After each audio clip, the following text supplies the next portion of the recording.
When working on behaviors like aggression or leash reactivity, one of the most effective ways to manage your dog's threshold and prevent reactions is by keeping an appropriate distance from their trigger. Training at a level that your dog can actually handle leads to better results and makes the process much more enjoyable for both you and your dog.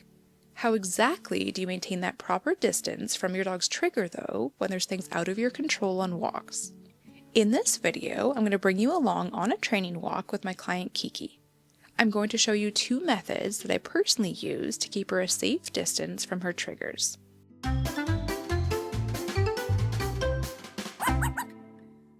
First, meet Kiki.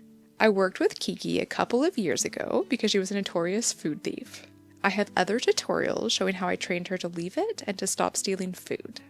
Unfortunately, since then, she's had a few bad experiences. She now fixates on other dogs, and she'll sometimes even lunge or nip if they try to get too close. She's so scared that even the sound of a dog barking behind a fence will cause her to either rush towards them or try to run home. Kiki is a large dog with a strong ability to pull towards her triggers, so with all the snow and the ice in my city right now, it's especially important to keep her under threshold.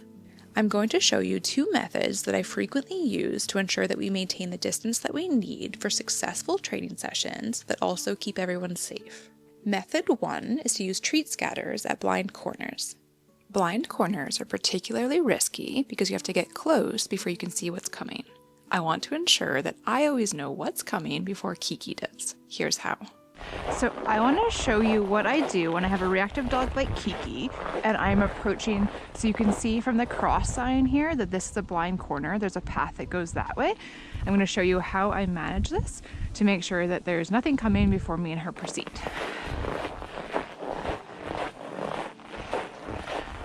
So as we're approaching the blind corner, which you can see the path is there, I'll have a handful of treats ready in my hand. Yes!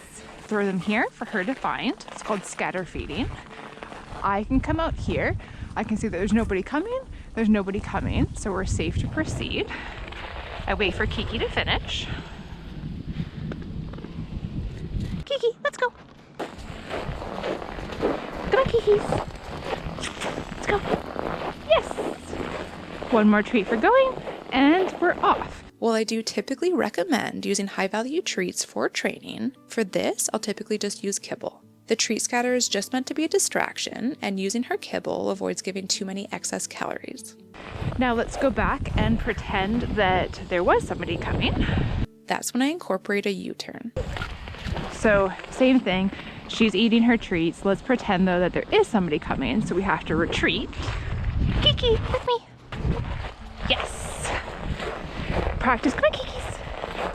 I previously practiced, yes, U-turn. And as you walk away, I give 2 treats just for the dog coming with me, no tension needed. And I also want to point out, it's one of the reasons I really like using a longer leash with reactive dogs and one that's hands-free, because I can throw treats, I can do all sorts of things and know that the dog is still safely tethered to me. So what exactly is a U-turn? It's a verbal cue that you use to immediately have your dog turn in the opposite direction with you without needing any leash tension. Avoiding leash tension is particularly important with aggressive or reactive dogs because any leash tension can worsen those behaviors. I personally live and train dogs in a large city, so having a well-trained U-turn is invaluable.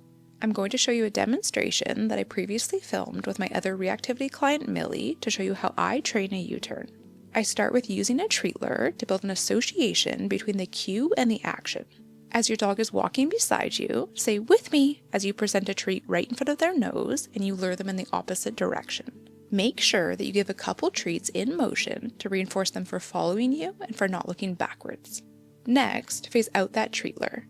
This time, without a treat in front of your dog's nose, simply cue "with me" as you turn and walk in the opposite direction. Reward your dog for following you. A training tip for keeping this skill solid is to do 1 practice round of it for every time that you actually needed it to avoid a trigger. This helps prevent your dog from hesitating or looking around when they're cued to turn. Please hit the like button and leave a comment if you found this video helpful. If you want to come along with me on 2 full leash reactivity training walks with my clients Millie and Louie, watch these videos next. Happy training! I'll see you in the next video.